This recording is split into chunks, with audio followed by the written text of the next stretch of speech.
And there's two pictures on the cover. The one on the top is the colonial capital in Williamsburg, Virginia. That happens to be where I went to high school and college. My mom was a historian and interpreter for colonial Williamsburg, and the significance of the colonial capital is this is where the motion for American independence was introduced to the Virginia Convention in 1776. They carried the message to Philadelphia, where the motion was entered on the floor of the Continental Congress by the lead Virginia representatives, and this turned into the Declaration of Independence written by another Virginia member of the Continental Congress, of course, Thomas Jefferson, who happened to also go to William and Mary, where I went to. So I have pretty strong links to this part of history. And of course, the second picture is the U.S. Capitol during the second impeachment of Donald Trump, which took place, of course, in the end of his first term, 2021.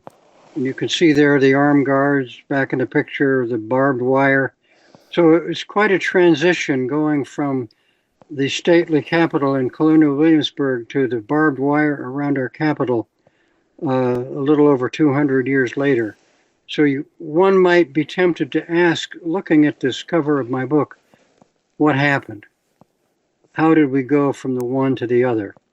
And that's a question that I try to answer in my book. Working for the U.S. Treasury Department, which brought me in close contact with the Federal Reserve System, I tried to figure out how the monetary system of the United States had become such a mess. And I think I did figure it out. I ended up writing a book about that, and that's the book that you referred to, Jim. We Hold These Truths, The Hope of Monetary Reform. And I also ended up working with the American Monetary Institute, and the head of that was a man named Steve Zarlinga, who wrote a fantastic book called The Lost Science of Money.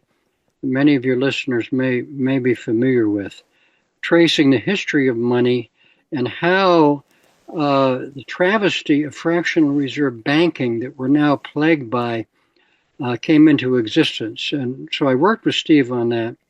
We wrote together a piece of model legislation to change the monetary system of the United States, which we call the American Monetary Act. And then we ran into Dennis Kucinich, who was a congressman at that time from Ohio. Dennis became interested in monetary reform, and actually part of my book is an all-day briefing I gave to Dennis at an apartment of a friend on Capitol Hill in Washington. Dennis translated it into the Need Act of 2011, which replaces the Federal Reserve System, abolishes the Federal Reserve System, and replaces it with genuine indigenous American currency.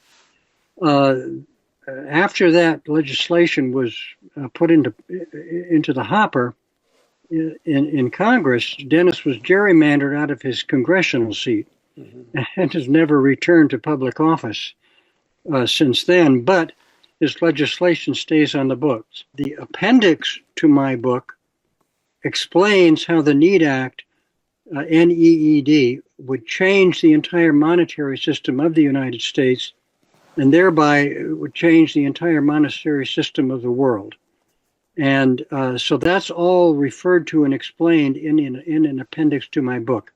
And you can find this, of course, on all of the major sites, Amazon, Barnes & Noble, and so on, or through my publisher, Clarity Press. For almost 200 years, starting with the settlement of America, where my ancestors were and many other people's ancestors, the Americans built a prosperous economy without a single bank.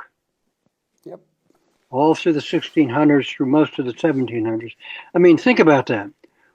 Today, money comes from the bank. It comes from people borrowing. It comes from companies borrowing. It comes from the government borrowing. And then when the bank issues the loan, that becomes money in circulation. But it always has a string attached to it. it always has to go to the bank.